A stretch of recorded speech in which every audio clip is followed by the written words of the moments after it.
These guys survived the David Kahn era of Timberwolves basketball and live to tell about it. It's Flagrant Howls.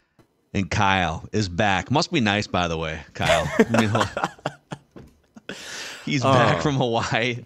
I said that to trigger him on purpose because we will get into a pet peeve of Kyle's later in the podcast. But that was good.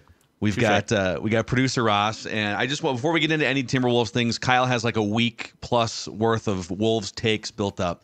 Here's how big Flagrant Howls is getting. Okay, so Roscoe, I was texting Kyle this yesterday.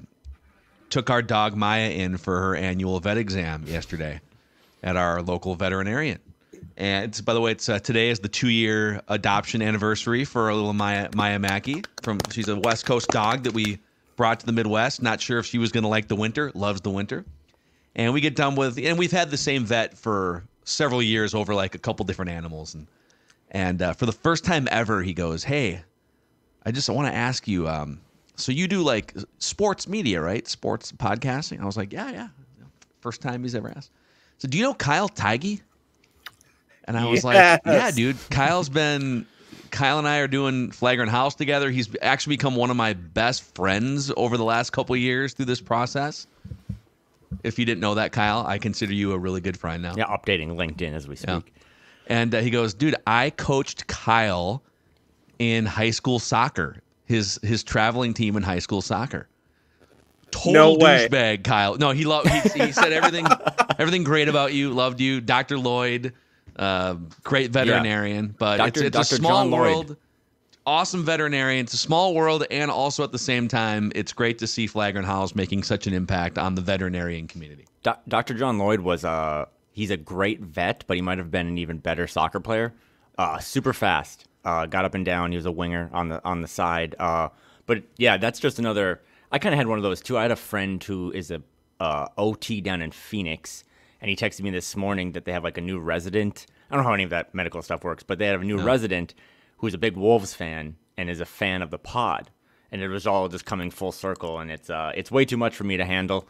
But I will say this newfound fame, it's been it was tough to be away for a week. I listened to all the Flagrant Howls. I think you and Judd always do a good job. I think Jim was, you and Jim did the Thursday episode, and there was just a lot of talking about old stories. And I saw a couple people were like, talk about basketball. Dude, Jim Pete could do 45 minutes on making a BLT, and I would listen to that podcast. So I thought that was a really good one as well. But I'm glad to be back. So thanks for having me.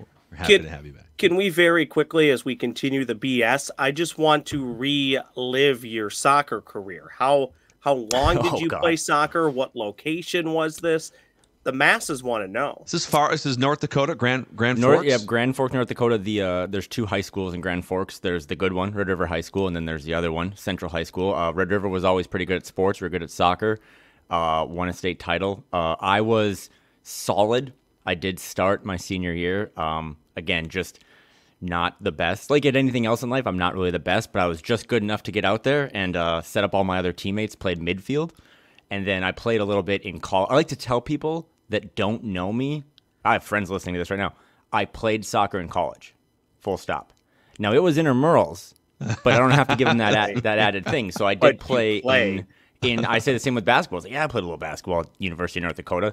It was at the rec center, but they don't have to know that. So former athlete, I still have all my years of eligibility, but have transitioned, I guess, into podcaster and part-time civilian life where you just talk about the Timberwolves. Yeah. And how about that for a small world very quickly? This is out in the Grand Forks area of North Dakota, Minnesota.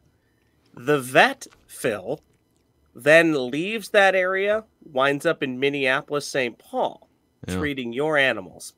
It's crazy. I know. It's amazing. What a small world. And now Kyle's out in Portland. We're global here with this podcast. So, yeah, thank you. Wherever you listen, whether you coached Kyle in high school or whether you just stumbled into this podcast last week, we appreciate all the Flagrant Howls listeners and viewers here. So, okay, I almost just want to turn it over to you because you were vacationing, you were unplugging, getting ready for the playoff stretch here.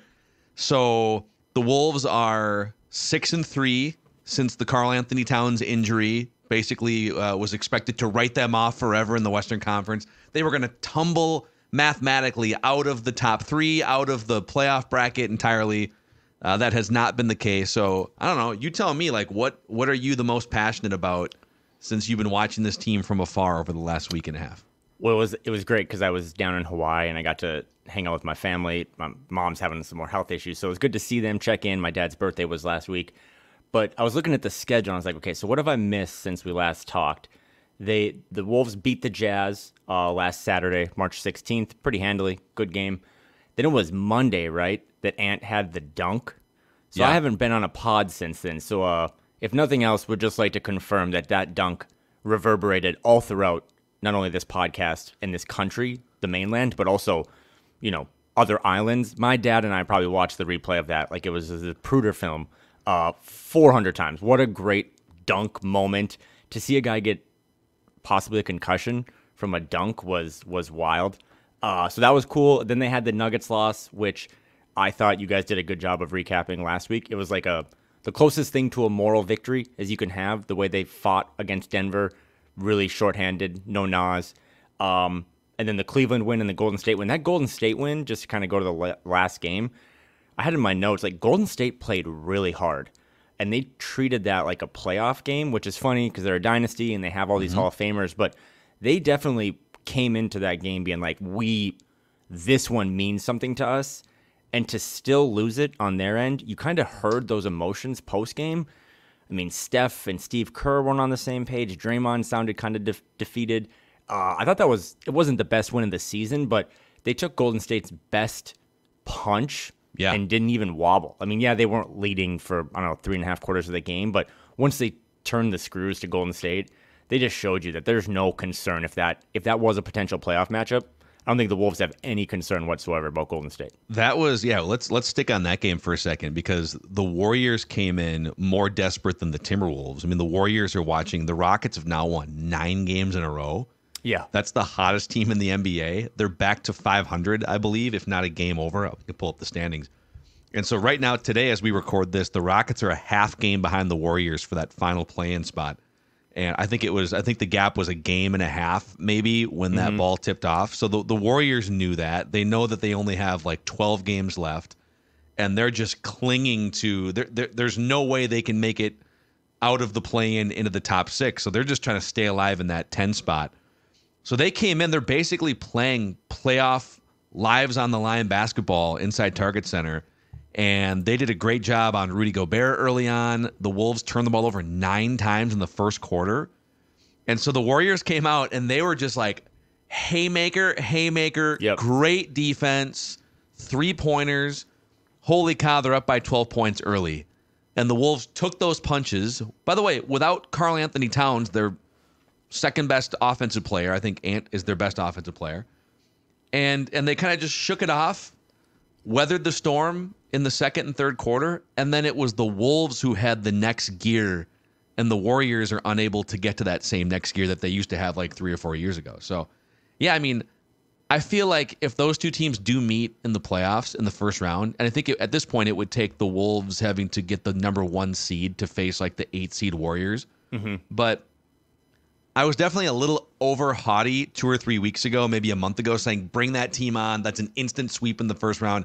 Credit to the Warriors, dude, because they have found something with Kuminga now in their starting lineup, moving Klay Thompson to the bench for 25, 30 minutes, Chris Paul off the bench. Like, that's a scarier team than it was a month ago. I think that would be such a fun first-round series, though, still. If somehow the Wolves could get up into that 1 seed, Warriors can find their way in the play-in. But, yeah, like, that's the second time in Wolves franchise history that they have swept the Warriors in the regular season. So they should feel really good about weathering that storm, taking that punch, and then dusting the Warriors in the fourth quarter at home.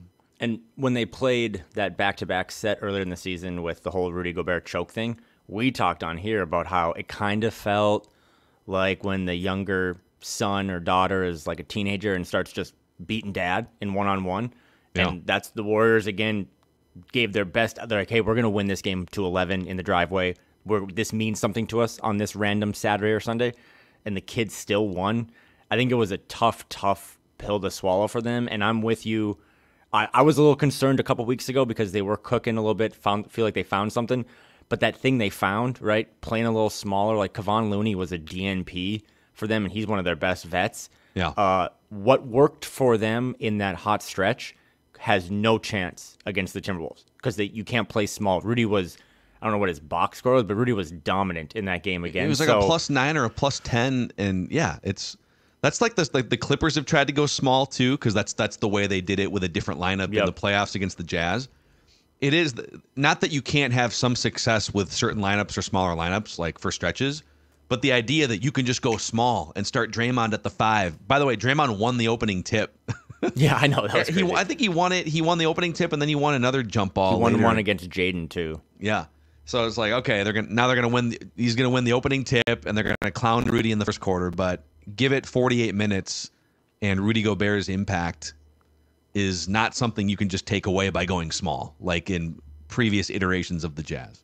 Yeah, it was all in all, like you said, the second time or whatever that they've swept them. It was just a really convincing win, and it's been a convincing, to another point you made, it's been a convincing stretch of basketball games since they lost Karl. I mean, the way they lost Karl and just like on a random Thursday Woj bomb, and you're on a 6-game road trip, for them to kind of handle and play the type of basketball they have. I mean, they got not blown out by the Lakers, but that was just a weird having to go east to west, having coming off like, back-to-backs like the Lakers. They didn't have any size. Rudy didn't play in that game.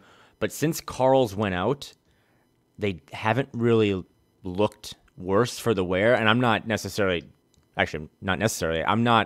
pro they're better flat out without Karl, but they have shown an ability to be more flexible without him. They've started Kyle, they've started Naz, they've closed with different iterations of things. They kind of get out and transition a little more. So it's been an interesting wrinkle these last, what did you say, 6 or 7 games that they've played without him? It's not. They're 6-3. 6-3. Okay, it's been 9 games.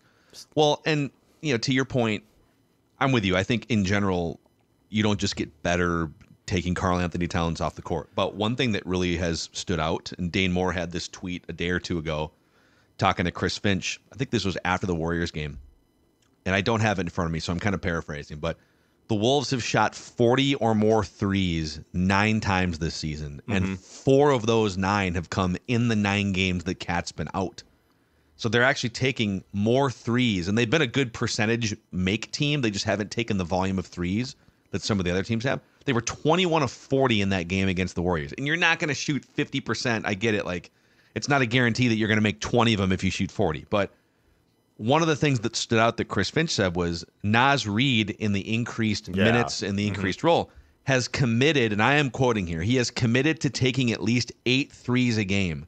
And Anthony Edwards has committed to taking at least 8 threes a game. And if you look at Naz Reid's game log in the absence of Karl, it's like it's 11 threes, it's 10 threes, it's 8, it's 9 threes. So that's something that I feel like they've had a hard time, whether it's a Karl thing or a system thing or a Finch communication thing. Am I wrong on this, Kyle? They want Karl to shoot more than 5 threes a game. He's literally one of the greatest shooters in the history of the game when you account for his size. He's shooting 43% as a 7-footer from downtown, but he's only taking 5 a game. And he comes out of the rotation with the injury. Naz Reid steps in, also shooting like 40% from 3 this season, and says, you want spacing? You want me to launch 8 or 9 or 10 of these a game? Sounds good to me. I'll stand out here in the corner on the wing, 0 hesitation, and I will let these things fly. And this is from Finch, man. Like, the spacing has been what they want. Now, I think even if the spacing is better and you're getting more 3-point attempts from Naz Reid instead of Karl-Anthony Towns, your roster is not as deep. You're still trying to fill all of these productive minutes with inferior players off the bench. But like, some of those comments from Finch are really interesting in that they're getting the spacing they want, and Naz Reid is hitting the mandatory requested 8 or 9 3-point attempts per game, and it's working. It's complicated, right? Because I too took away from Finch's comments just not necessarily a dig at Karl, as more of just a gold star for Naz about just playing in the offense and letting it fly. Karl's all NBA season that got him, such a reward in his contract was that year before Rudy comes, right? Where he had kind of then mastered the pump and go. I think Dane had kind of not comped him directly, but mentioned it kind of looked like Giannis going from the 3-point line to the rim. Since Karl's been out, by the way, I think their free throw percentage and rate has gone down. It's one area that's kind of concerning that, when the games tighten up in the playoffs, can you just be, I always think back to that Houston Rockets loss, right, against the Warriors where they've missed 27 straight threes or whatever. Mm-hmm. You want to have a good blend and a good portfolio of shot distribution. But, Karl was at his best pre-Rudy when he was able to not only let it rip from outside, but also get to the rim. Well, not that Naz can't, right? We always compliment his handle, but Naz has just been like, if I touch it, like there was a possession in that Warriors game where I think it was a messy possession. Mike Conley got under the basket, jumped in the air, and kicked it to Naz in the corner. It was a tough catch, and he still let it rip, and he hit it. And Naz is just letting it fly. So if nothing else, it's always funny because Naz was brought in to be a poor man's Karl-Anthony Towns when he was, signed as an undrafted free agent. You're starting to get this idea of when Karl returns, Karl, who is still more skilled than Naz. I think everyone, including those two players, would admit that. Karl, can you just be a rich man's Naz Reid? That would be like Is he okay? I'm gonna fight you on this for a second. And this is more of like a gold star for Naz than a knock. Yeah, on that's Karl. fair. That's fair. Naz's game compared to where it was 5 years ago. So you kind of said Naz Reid not as talented as Karl-Anthony Towns or not as skilled as Karl-Anthony Towns. I think that gap is as narrow as it's been in 5 years. Now, Karl's a better free throw shooter. They're both shooting 42% from three on 5 attempts a game. Naz is doing it on far fewer minutes. If you want to start to look at the advanced analytics of how they both project as players, like win shares per 48, Karl is 0.156, Naz is 0.13. Like they're really close in win shares. Player efficiency rating, Karl's a little bit there's still a gap, but it's it is much closer than it was a year ago, 2 years ago.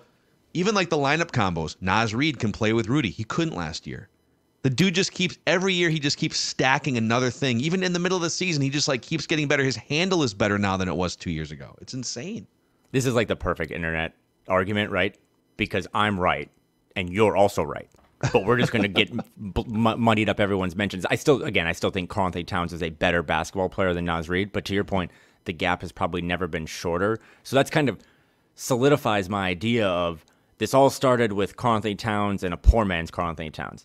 Now it's Naz Reid and a rich man's Naz Reid. Because for Karl, it's hey, 8 attempts is not just a random number. I have said, to give myself one bonus point, 8 should be the minimum the whole season in his whole career. Because again, if you just look at what he shoots, it's if you take 8 attempts a game, you're probably hitting 3.5 or 4. That just does so much for the offense. But it also is the lack of, like you said, Karl getting into the post. I mean, Finch had another joke, right? That I don't think I've called one post up since Karl exited with that injury. And they shouldn't call him when he comes back either. Declogs things too. So I'm still of the belief, especially in the NBA more than any sport, that you just want as much talent as possible.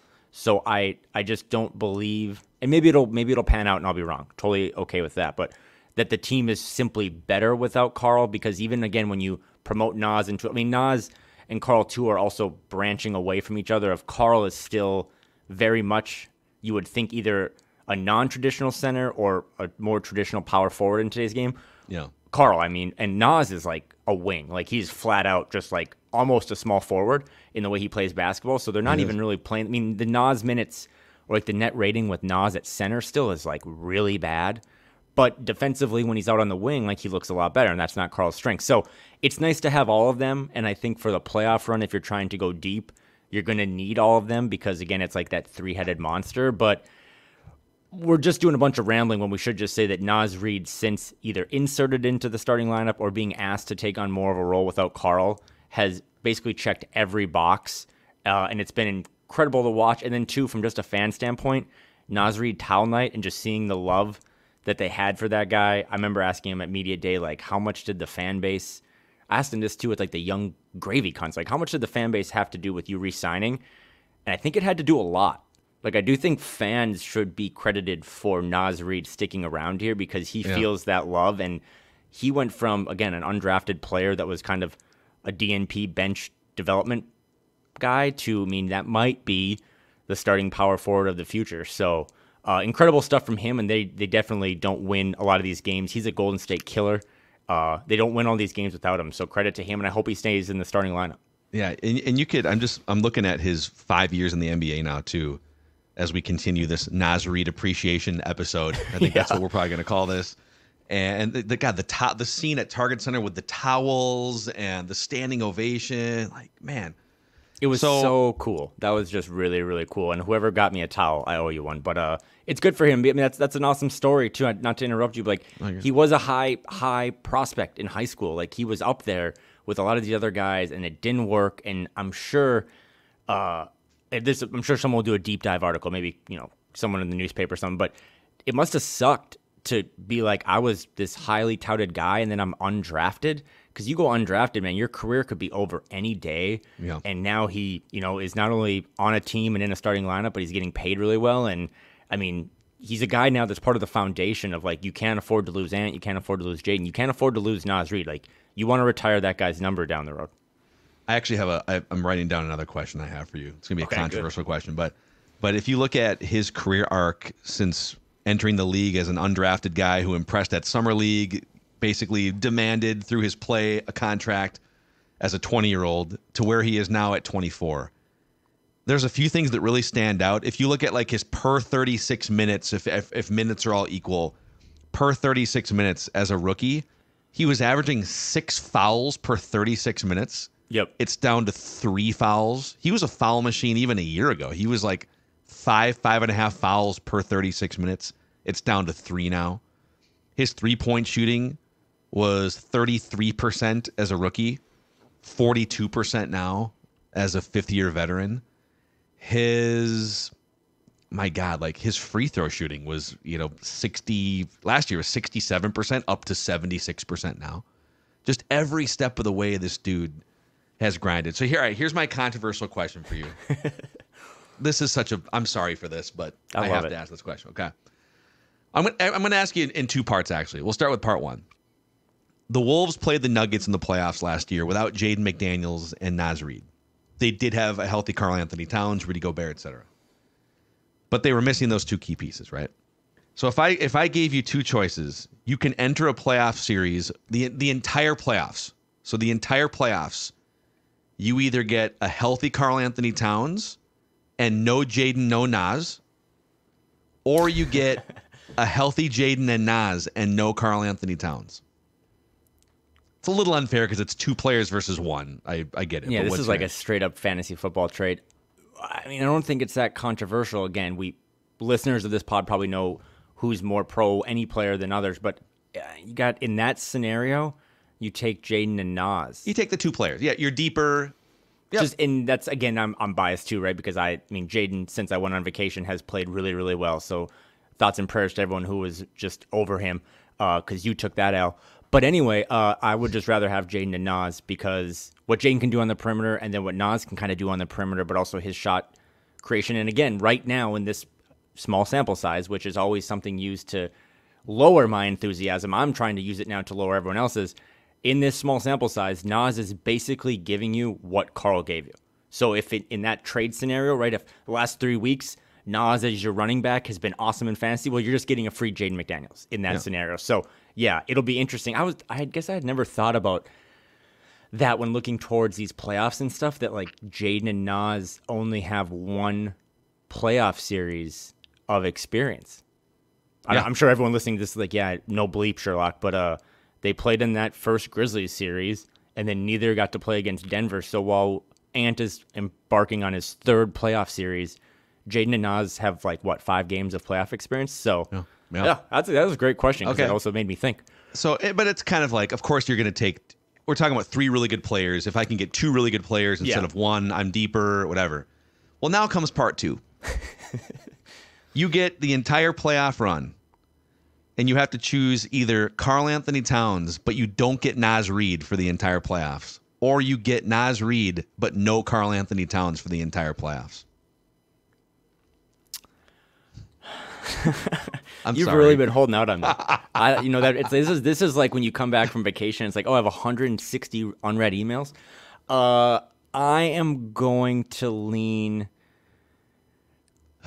Karl over Naz, but I don't even like. I'm gonna go with Karl over Naz. I don't need to give you a huge explanation. I think his shooting, and maybe he comes back, and maybe again this whole if in that scenario, Phil, Karl has to be 100% healthy, right?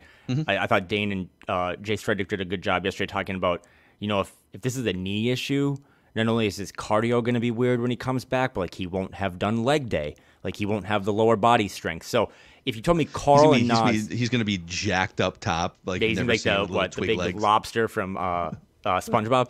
But if it's Karl and Naz 100%, I'm going to take the player that I just said in the last pseudo segment is the better player.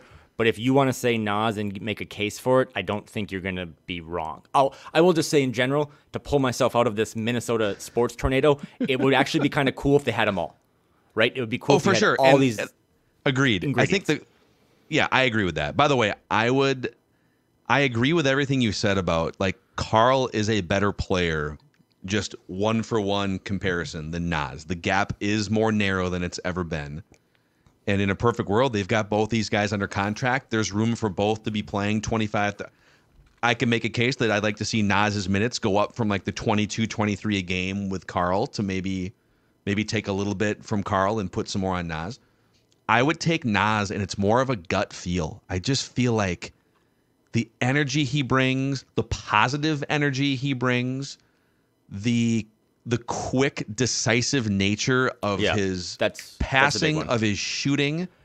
I think he also really, can I say that I think Naz has incredible basketball self-awareness, that he seems to know what he's really good at and also seems to know what he's not that great at or what he should minimize. He's just become so efficient within his basketball body and basketball mind.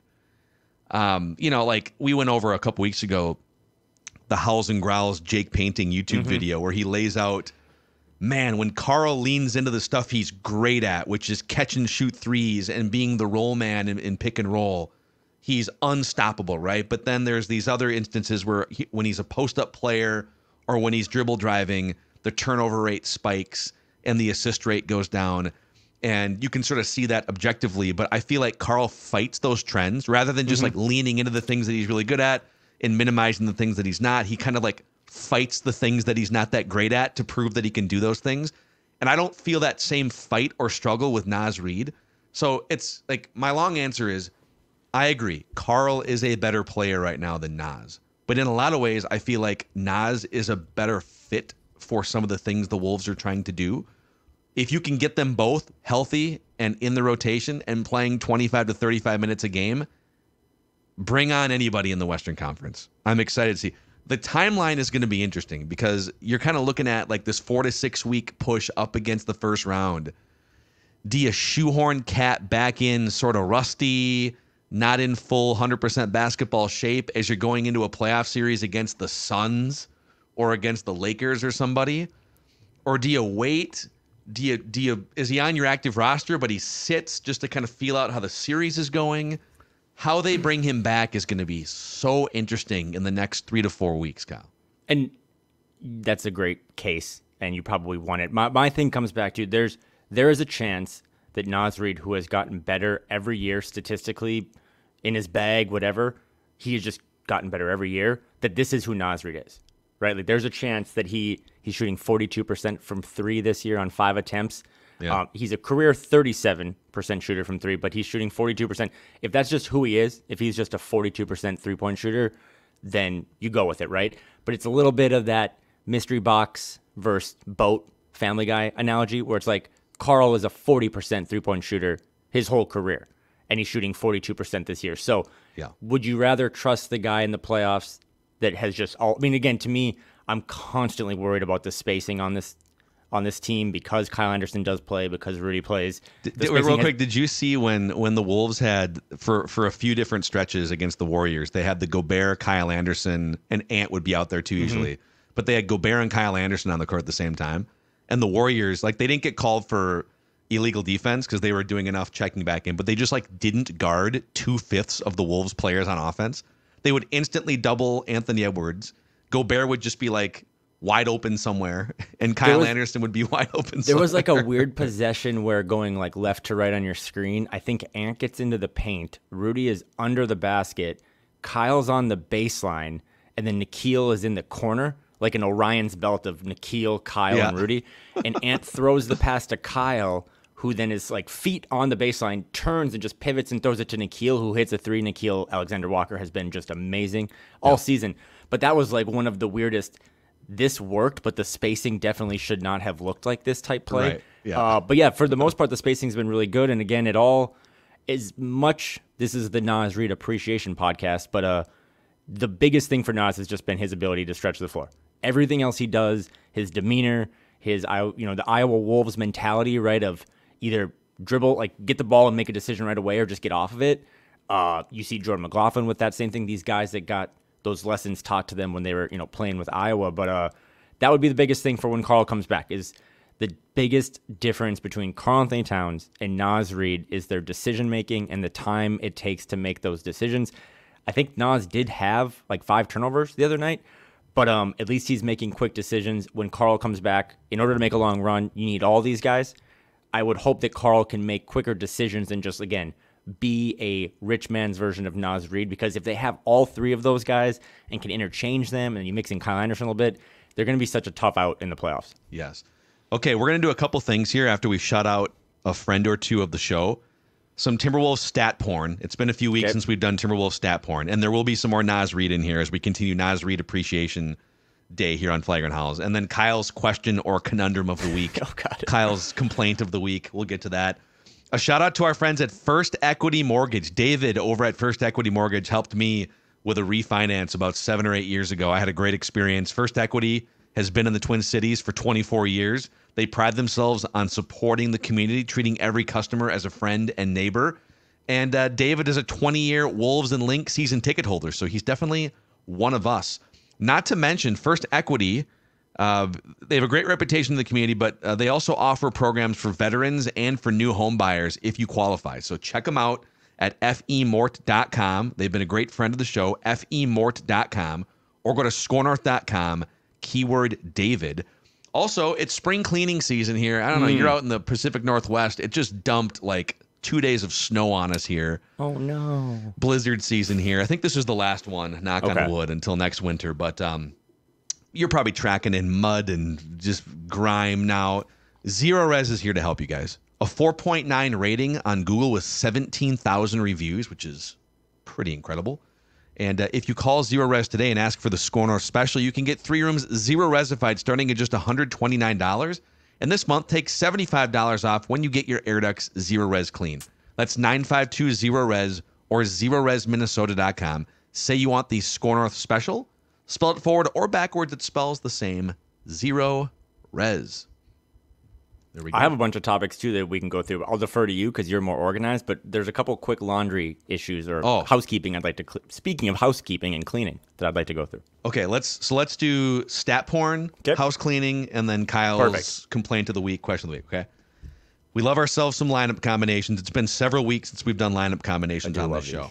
So let's go in and look and see who is working really well together in particular on this team.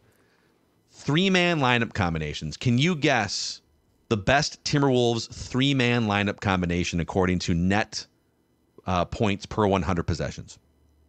Since Karl went out or just in general? This is for the whole season. It's lineups that have played at least 400 minutes together. So it's like the main rotational play. You're not going to find like Monte Morris on this list. Okay. Or your guy TJ Warren, who Doogie's reporting is going to sign for the rest of the season. So good for him. Ant, Nikhil, and Rudy? That's a good one. That's the 4th best lineup combination. Okay. 12 points plus 12 points per 100 possessions. So I know you're doing this to trick me, I think. What about Mike, Ant, and Rudy?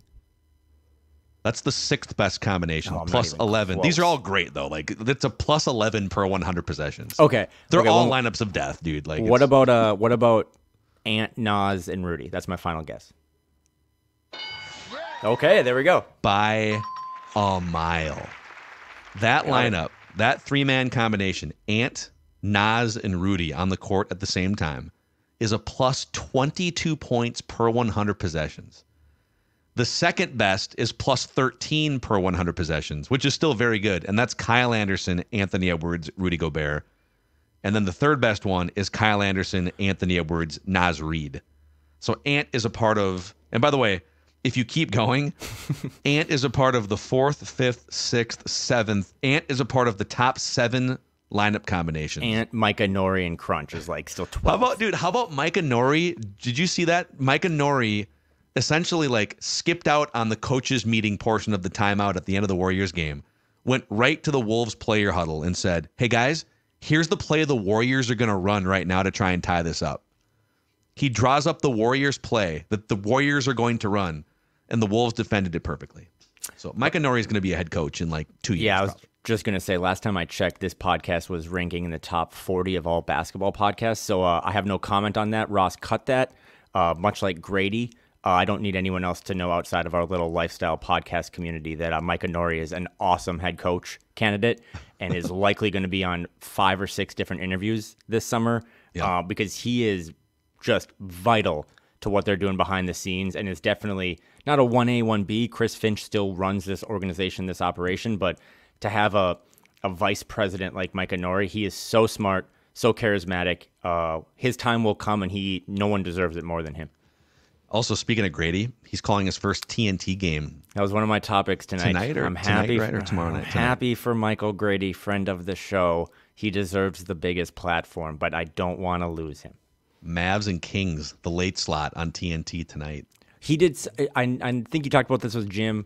He did such a good job in the moment on that Ant dunk. Again, I haven't been around for a week, so I have to clear this all up. But when Ant had that dunk, just the pure emotion that Grady puts out there while also being like he might have broken his hand. Yeah. I thought he did a good job of navigating that because you're so amped in the moment, but then all of a sudden your franchise player is looking at his hand and everyone's looking at it really grossly. So I'm really happy. I'm going to tune in tonight to watch a Tuesday night game that's non-Wolves related because Michael Grady's doing the call. So congratulations to him, but we cannot afford to lose him.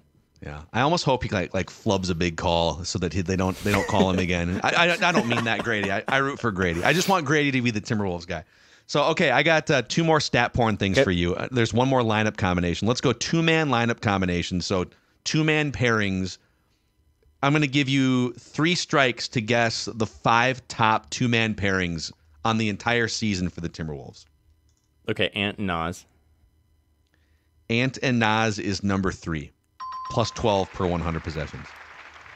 Ant and no, Mike and Rudy. That's number 5. Plus 10 points per 100. And then Naz and Rudy. Naz and Rudy is number 1. Number 1, dude. They were like a minus 10 unplayable last year. It is the number 1 pairing. And plus 14 points per 100 possessions. I need to think about this take before I spew it out there. So what better way to do it than now? Some of it still is we have now seen, and the reason I think Chris Finch should get Coach of the Year votes and the reason that everyone should get praise for this is we've seen the 2 big thing work. Karl-Anthony Towns and Rudy Gobert are bigs. Naz has become, to everyone's interpretation, more of a wing, but he's a big wing, right? Like I've said, like Carmelo, Paulo, LeBron. Again, he's not as good as those guys, but to have like a power forward that actually plays the 3 alongside Rudy. I mean, it's more of a small ball lineup again with a more traditional, 4 out Rudy patrolling the paint or, 4 out on offense. So it makes sense. And again, it's credit to Naz because I know that was one of Dane Moore's predictions coming into this season that when him and I did a pod about, he just thought it was going to work. And he's like, I don't really know why. I think it's going to work this year. It totally didn't work last year. Yeah. But Naz's ability to do all this stuff, continue to work on his body, to be durable. He still falls down a lot and he gets beaten up all the time, but it's just Naz Reid, man. Naz Reid. And I will say, before you try to guess the other 2, I'm going to give you one that's outside the 5. Just to not pile on Cat here. Gobert plus Cat is also a really good combo for them this year. It's a plus 8.5 points per 100.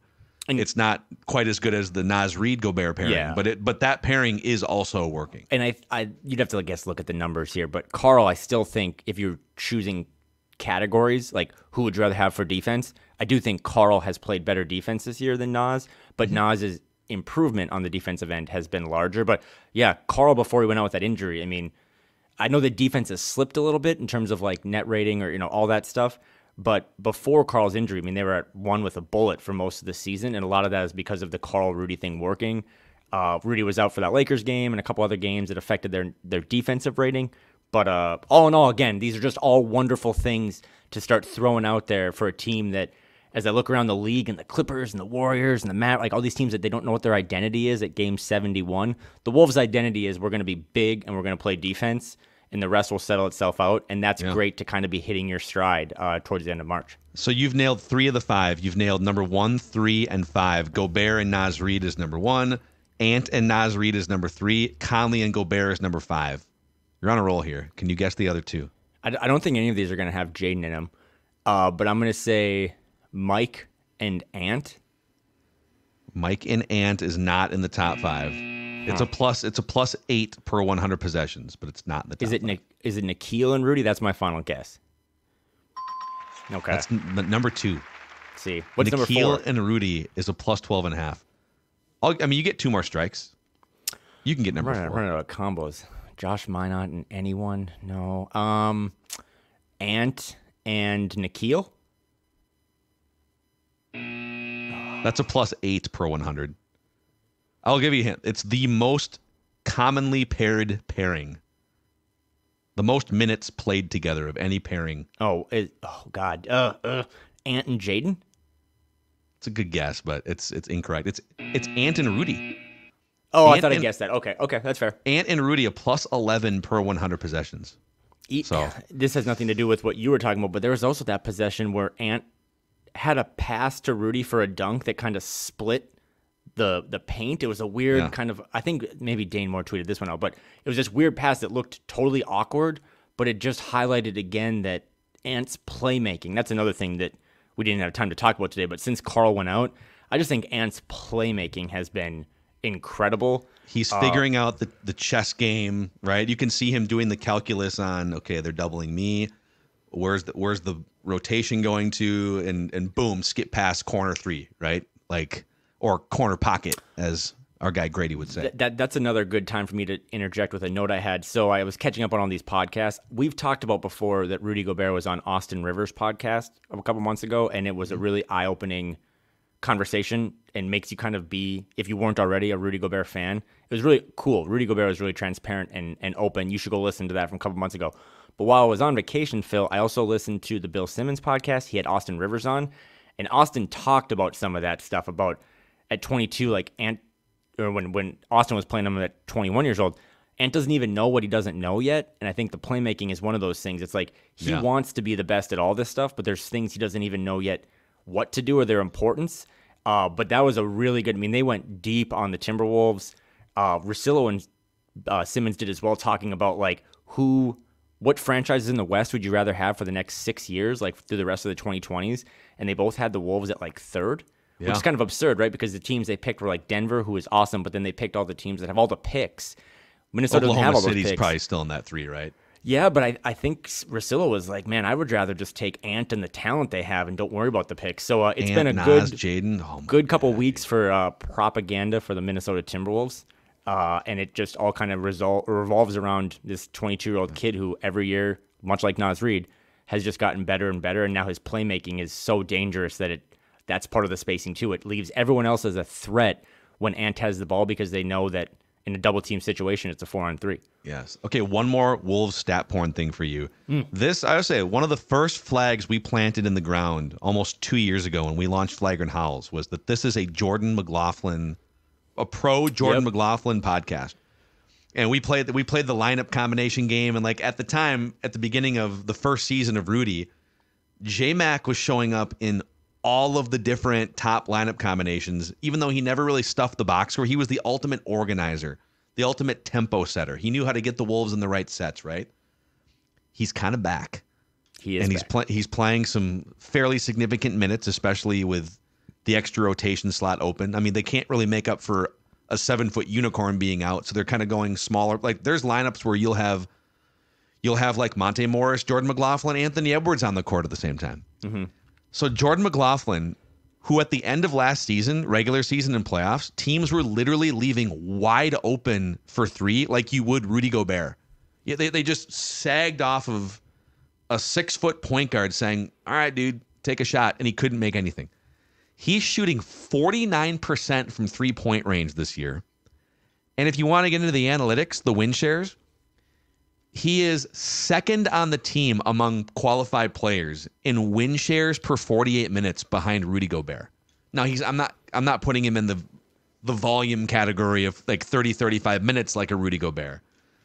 But I think our guy's back. He's shooting it. He's healthy. The calf is healthy. And for 10 to 15 minutes a night, he's a great organizer on offense. Probably wouldn't do the same numbers if we did the Jordan McLaughlin appreciation podcast. Probably not. But there is a real case to be made that that man's career has just been, as difficult. I mean, he just caught a lot of DNPs, partly to what you said, that when he was out there, despite his activity level and his energy and his ability to kind of be a floor general, which is a trait that I just love in a point guard, his production just didn't match what your expectations were. His ability to shoot the ball now, I think that calf injury really nuked his powers last year as well, because he was bad last year. Yeah. But to be a bench guy, man, and I know Jim's talked about this before we've had on, it's just so hard when you don't either know what your role is, know how many minutes you could get on a certain night. I think the coaching staff deserves a lot of credit for being transparent with him, just like they were with Troy Brown Jr. or some of these other guys. But I've been critical at times about the lack of development or maybe playing time for some of the younger guys, and it makes you wonder almost like, are they good at developing their younger players in this organization? Well, you can't say that and then not at least acknowledge what Jordan McLaughlin has done, what Naz Reid has done, what Ant has done. They might have a really good developmental program here. It's just with those guys taking off and getting better every year, it's kind of shortening the leash or the ability to get some of the super young guys on the floor. But J-Mac shooting, if every time J-Mac gets a 3-point attempt and it's going to be a coin flip, you can't not play him. And he's going to be, I didn't think a month ago, that Jordan McLaughlin would be part of the playoff rotation. Like, it was, I would have bet money that no, he's definitely out of it. I don't know still if he'll be a part of it, because now you're starting to flirt, especially if Karl comes back with like 9, maybe 10 man rotation, and you just don't see that in the playoffs. Because Monty Morris has been really good too, right? Mm-hmm. But he has been a very much underlying part of this recent success and their ability to kind of turn things around from that January slug fest. He's been awesome, and I'm really happy for him. He's a free agent this summer. He's been kicked around the league a while. He's older than you may think. So I hope that this is a good opportunity for him to showcase what he can do, and he deserves to have a good solidified role on a good team.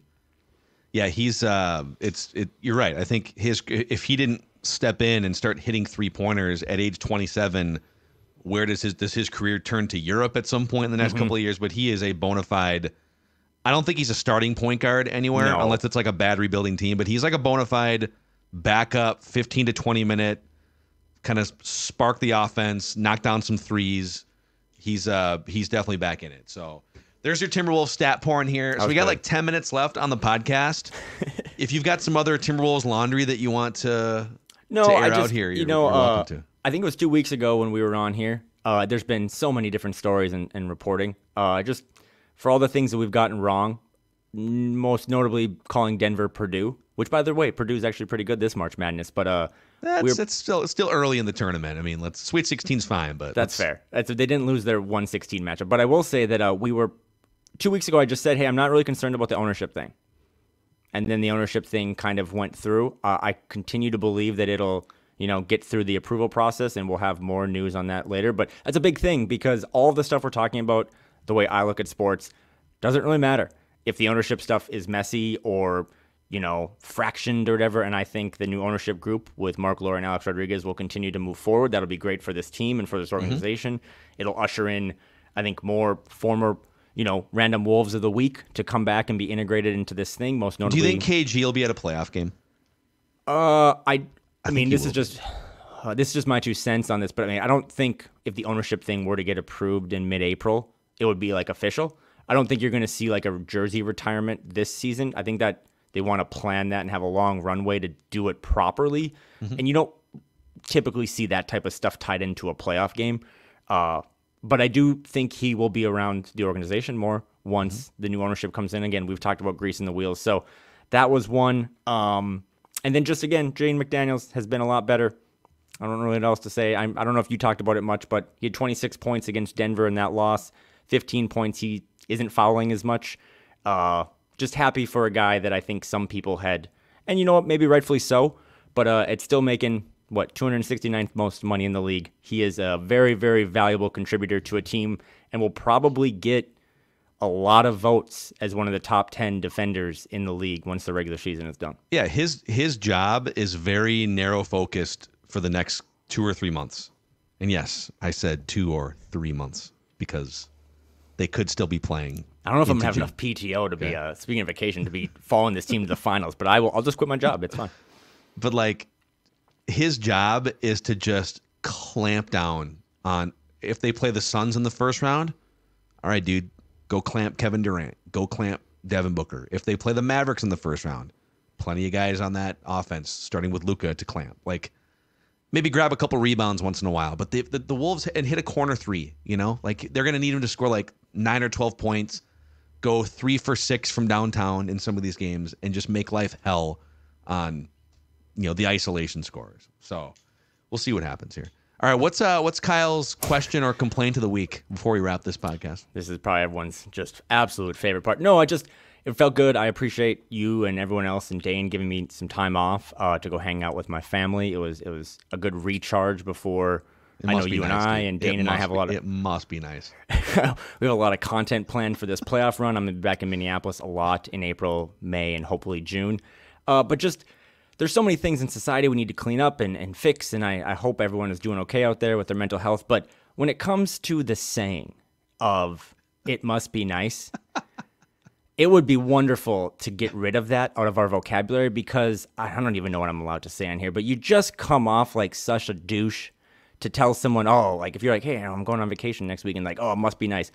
A, it is nice. It's wonderful. And B, it's just like, why? This is tied back into Wolf stuff, Phil. Let's stop hating on other people being happy. Like, what a weird thing to do. Like, if you're happy that, like I am, that the Wolves are off to, so far, their best, season in 35 years, if you're one of those people that's like, do it in the playoffs, buddy. Dude, they haven't done it in the regular season. They've won 50 games, 14% of their existence. This is going to be, I think, their 5th time with a win tomorrow against the Pistons, hitting 50 games. Yeah. Enjoy life. Like, be happy. Everyone is more miserable than ever. So when someone goes on vacation or buys something or whatever, like, it must be nice. It is nice. And it's damn well deserved for everyone doing stuff. So, also, like, we were talking about this off mic.